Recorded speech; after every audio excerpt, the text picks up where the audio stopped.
우리가 다양한 모습으로 살아가는 사람들이 있잖아요. 뭐 여자친구랑 대할 때는 이런 모습, 뭐 부모님하고 대할 때는 이런 모습. 이런 각각의 자기가 너무 많은 사람들 사실 문제가 될 것 같은데 어떻게 생각하시나요? 일단 대부분의 사람들이 예. 조금 일관적인 자기의 모습을 갖고 싶어 하는 것 같아요. 예. 그래서 인터뷰 장면에서나 아니면 엄마랑 같이 있을 때나 친구랑 같이 있을 때나 애인이랑 같이 있을 때 항상 조금 일관적인 모습을 가지는 게 좋은 사람이고 예. 상황에 따라서 자꾸만 다른 모습을 보이는 건 좀 위선적이거나 가식적인 것처럼 보이지 않을까라는 예. 걱정을 많이 해요. 그래서 저 같은 경우에는 어떻게 보이실지 모르겠지만 친한 친구들이랑 있을 때 되게 우악스럽거든요. 막 장난도 많이 치고 예. 그러는데 그렇게 막 장난을 치고 집에 오면 갑자기 좀 자괴감이 들어요. 아, 자괴감이요? 네. 왜 예. 그렇게 나댔지? 왜 그렇게 설쳤지? 예. 약간 이러면서 나는 원래 되게 얌전한 사람인데 난 되게 내성적인 사람인데 이러면서 되게 나답지 않은 모습이 되게 민망한 거예요. 그리고 또 뭔가 새로운 사람들을 만나면 제가 낯가림이 또 심하거든요. 그래서 갑자기 말도 못하거나 이러면 나 왜 이렇게 바보 같았지? 이러면서 굉장히 나 자신에 대해서 일관적이지 못한 모습에 예. 예전부터 이제 괴로워했었어요. 예. 근데 공부를 하다 보니까 이게 나쁘지 않다. 나쁘지만은 않은 게 아니라 오히려 좋은 모습이다. 사실 지금 많은 사람들이 자기를 하나의 어떤 유형으로 정의하는 것들을 좋아하잖아요. 그래서 대표적으로 MBTI 검사가 정말 많이 유행을 하고 있는 게 예. 나는 ISTJ야, 나는 ENTP야 예. 이런 식으로 뭔가 유형을 정해서 하나의 좀 고정된 나의 모습을 설명하고 싶어 하거든요.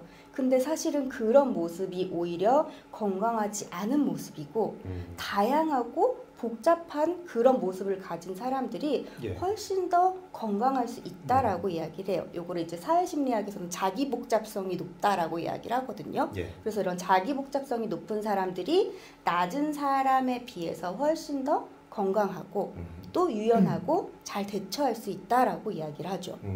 저도 요즘에 많이 사람들이 MBTI를 하잖아요. 네. 그런데 그게 꼭 좋지만은 않다고 느끼는 게 어떠한 결과가 나왔을 때 내가 꼭 그런 행동을 해야 되는 당위성으로도 작용할 수 있을 것 맞아요. 같아요. 네. 예. 그래서 사실은 지금 이 상황에서 나는 그렇게 행동하고 싶지 않지만 난 이런 유형의 사람이야. 그래서 난 이렇게 행동해야 돼. 이러면서 오히려 나다운 뭔가에 나를 가둬놓고 그런 식으로 행동하면서 실제 내가 하고 싶어하는 행동을 못하기도 하고요. 예. 오히려 가면을 쓰고 난 이런 사람일 거야 라는 식으로 행동을 하는 예. 나도 모르게 어색한 나의 모습으로 살아갈 수도 있는 거죠. 예. 그러면 그렇게 다양한 내가 있는데 그러한 모습을 표출하고 사는 게 나쁘지 않다는 얘기신가요? 그렇죠. 예. 제가 중학교 때 이제 친구가 있었는데요. 예. 굉장히 예쁘고 또 날씬하고 키도 크고 그런 친구였어요. 그리고 그 친구가 먹성이 되게 좋았어요. 예. 그래서 이제 버거킹 햄버거를 혼자서 두 개를 두 개요?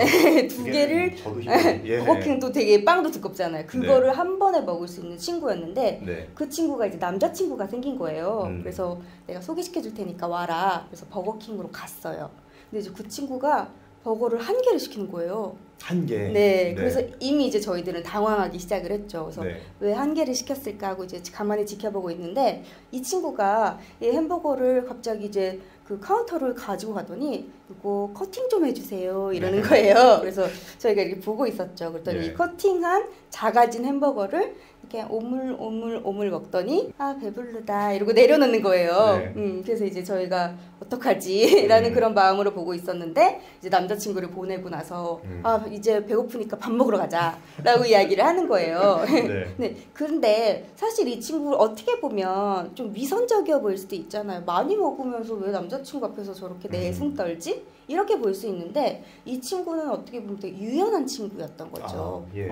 왜냐면 친구들 앞에서처럼 막 방구 끼고 막 트름하고 네. 막 그러면 막 음식도 막 이렇게 먹으면 네. 물론 이제 음식 많이 먹는 걸 이제 복스럽다고 좋아하는 남자친구들도 있을 수 있지만 이성관계는 사실 잘 보이는 것도 중요하잖아요. 근데 그렇게 하지 않고 있는 그대로의 자기 모습을 보여준다는 게 사실 그 관계를 잘 유지하는데 도움이 되지 않을 수도 있는 거죠. 그러니까 그 친구 안에는 조금 먹는 자기는 없지만 네. 잘 보이고 싶은 자기는 있는 거예요. 그래서 그런 행동을 하게끔 만들어서 이 상황에서는 이렇게 행동을 하고 저 상황에서는 저렇게 행동하는 것들이 사실은 되게 유연한 행동이라고 볼 수가 있는 거죠. 내가 지금 어떤 행동을 너무 괴리감이 느껴지는 행동을 하더라도 그거 자체가 어떻게 보면 건강하다는 증거일 수도 있다는 말씀이신 거죠. 그렇죠. 적응적이고 기능적이라고 볼 수 있는 거죠. 그렇다면 그게 왜 건강한 건가요? 우리가 살다 보면 네. 성공만 하진 않잖아요. 실패하는 경우도 굉장히 많거든요. 근데 내가 자기가 다양한 사람들은 네. 예를 들면 저는 뭐 대학교에서 강사로서의 자기도 있고요. 이제 뭐 작가로서의 자기도 있고요. 아내로서의 자기도 있고 이모로서의 자기도 있고 친구로서의 자기도 있어요. 예. 다양한 자기가 있는데 모든 게 성공하면 좋겠지만 안 될 수 있잖아요. 예. 우리 둘째 조카가 태어났는데 얘가 저를 되게 싫어하는 거예요. 네. 이유는 모르겠는데 네. 이제 저랑 영상 통화만 하면 눈을 이렇게 가리고 안 한다고 저도 이제 막 마음에 상처를 받았거든요. 예. 근데 이 조카가 저와의 영상 통화를 거절해도 네. 저녁 때 신랑이 와서 저하고 즐겁게 놀아주면 저는 금방 잊을 수 있잖아요. 아, 예. 굉장히 단순한 예인데 조금 더 깊이 있게 들어가 보면 우리한테는 정말 다양한 어떤 그러니까 역할 같은 자기도 있을 수 있는 거죠. 우리나라에서 보면 자살률이 되게 높잖아요. 근데 그 중에서도 이제 많이 자살하는 그 역할이 고3. 왜 그런 일이 벌어지냐면 수험생으로서의 자기로만 살아온 거예요. 나는 이 세상에 태어난 이유가 좋은 대학을 가기 위해서. 나는 고3으로서의 나를 가지고 평생을 살아온 거예요. 유치원, 초등학교, 중학교, 고등학교 맨날 수능 잘 보는 나. 근데 그게 시험에서 만약에 실패했어요. 그러면 내 존재 자체가 부정당하는 느낌이 드는 거죠. 예. 그래서 인생이 다 실패했으니까 어떻게 해요? 그만해야겠다. 라는 그런 마음을 품게 되는 거죠. 근데 어떤 청소년이 나는 트로트 가수가 될 거야 라는 그런 꿈을 꾼 거예요. 그러면 뭐 좋은 대학을 가고 싶은 자기도 있을 거고 트로트 가수가 되고 싶은 자기도 있을 거죠. 근데 수능을 봤는데 수능을 망했어요. 그러면 나 그럼 오디션 봐야겠다. 그래서 하나의 자기가 실패했을 때 다른 자기로 살아가면 되는 거죠. 이게 너무 좋은 말씀이신 게 사실 요즘 사람들이 그냥 고3 학생은 넌 고3이야 다른 거 생각하지 말고 공부나 해 이렇게 얘기를 하잖아요. 그런데 비단 고3뿐만 아니라 일반 직장인들도 그렇게 생각할 수 있을 것 같거든요. 맞아. 내 직장에서의 나밖에 없는 거죠. 그러니까 그 직장에서 부정적인 어떠한 결과가 나타났을 때 그걸 견디지 못하게 되는 경우도 있을 것 같은데 맞아요. 그러면 그 사람들한테 중요한 게 다양한 자기를 만드는 건가요? 그렇죠. 그러니까 내가 뭔가 실패해도 살아남을 수 있는 그 또 다른 자기를 만드는. 그러니까 예를 들어서 내가 예. 회사를 다니는데 회사에서 따돌림 당하고 있다.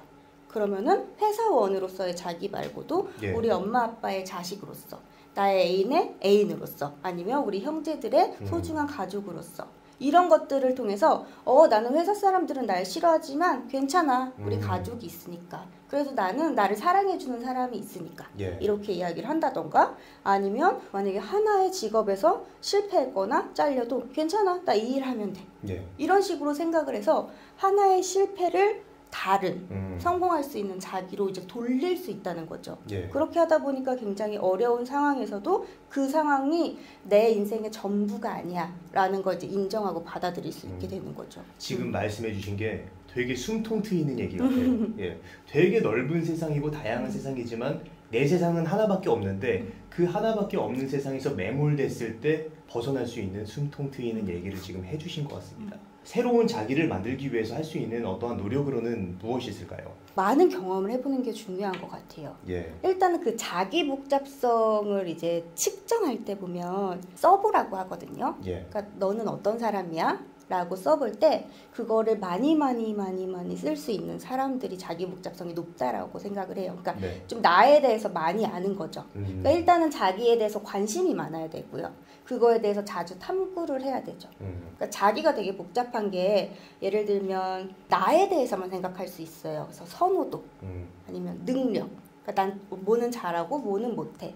그 다음에 나는 이건 좋아하고 저건 싫어해. 뭐 이런 어떤 선호도에 대해서 개인적인 나의 모습 아니면 성격 이런 것들에 대해서도 자기를 생각해 볼 수 있고 그 다음에 관계적으로 나는 우리 엄마의 딸, 우리 언니의 동생, 남편의 아내 이렇게 관계적인 나의 모습도 찾을 수 있고 그 다음에 공동체 안에서 어느 학교에 소속되어 있는, 어느 회사, 나라에 소속되어 있는 이런 다양한 자기의 모습들을 자꾸만 생각해 보는 거죠. 근데 이 자기 복잡성이 낮은 사람들한테 너는 어떤 사람이야? 종이 한번 써봐. 그러면 한 개, 두 개밖에 못 해요. 특히 이제 우리나라에서 제가 이제 이렇게 공부 모임을 하면서 아이들을 잘 양육하고 싶어서 심리학 공부하시는 분들이 있잖아요. 그분들한테 쓰라고 하면 누구 엄마 이렇게밖에 못 써요.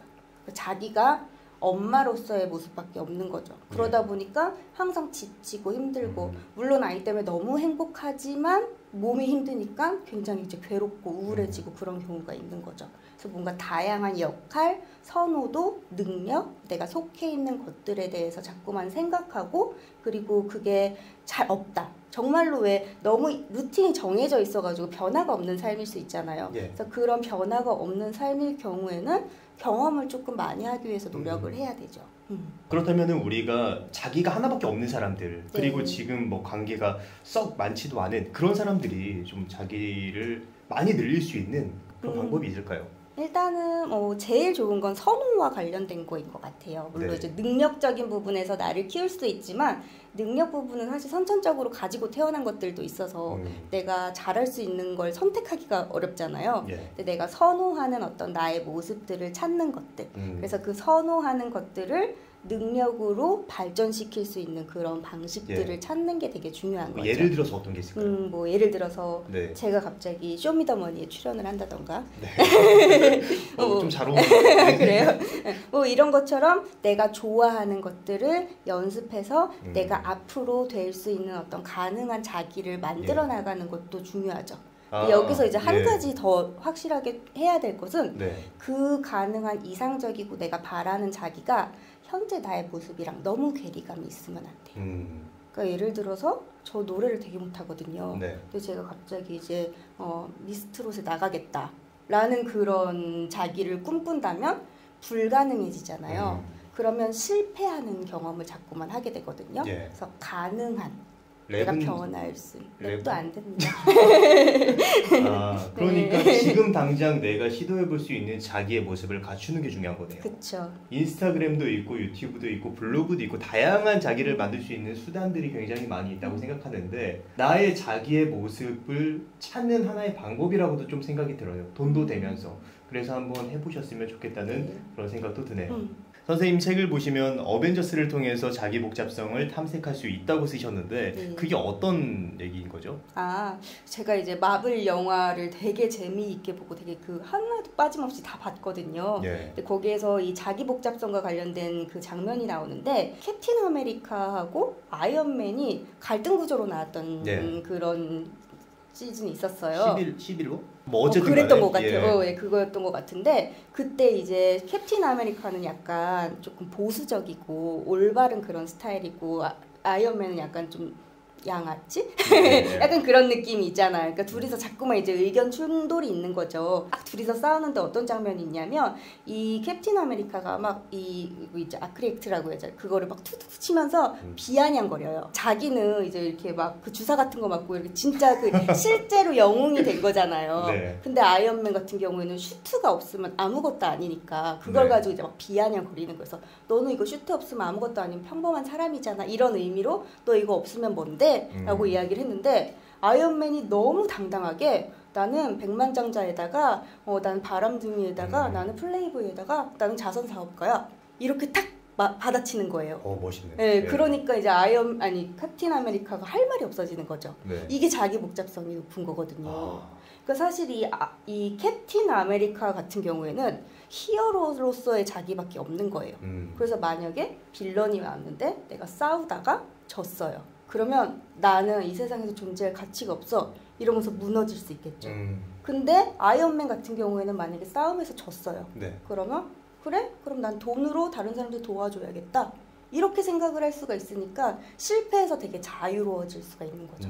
근데 이게 시리즈가 점점점 뒤로 가면서 아이언맨도 점점 자기 복잡성이 없어지는 모습이 보여지거든요. 그래서 예. 이 영웅의 모습에 점점 몰입을 하다 보니까 빌런들이랑 싸우다가 시민들을 다치게 하고 네. 이런 것들을 이제 괴로워하면서 막 마지막에 불안장애 오고 막 공황장애 오고 이런 모습들까지 보여지거든요. 그러니까 자기 복잡성을 잘 유지해서 다른 나의 모습도 꼭 잡고 있어야 되는데 네. 그걸 하지 못하고 영웅으로서 점점 이제 몰입을 하다 보니까 네. 오히려 심리적으로 불안해질 수도 있는 거죠. 그렇기 때문에 자기 복잡성을 늘리는 것도 중요하고 예. 그다음에 내가 가지고 있는 복잡성을 지키는 것도 되게 중요하다고 볼 수가 있는 거죠. 네, 오늘 자기 복잡성에 대한 얘기를 해주셔서 많은 사람들이 가지고 있는 자기가 나쁜 게 아니라 건강한 거다라고 말씀을 해주셨습니다. 그러면 오늘은 여기까지 하도록 하겠습니다. 네, 감사합니다.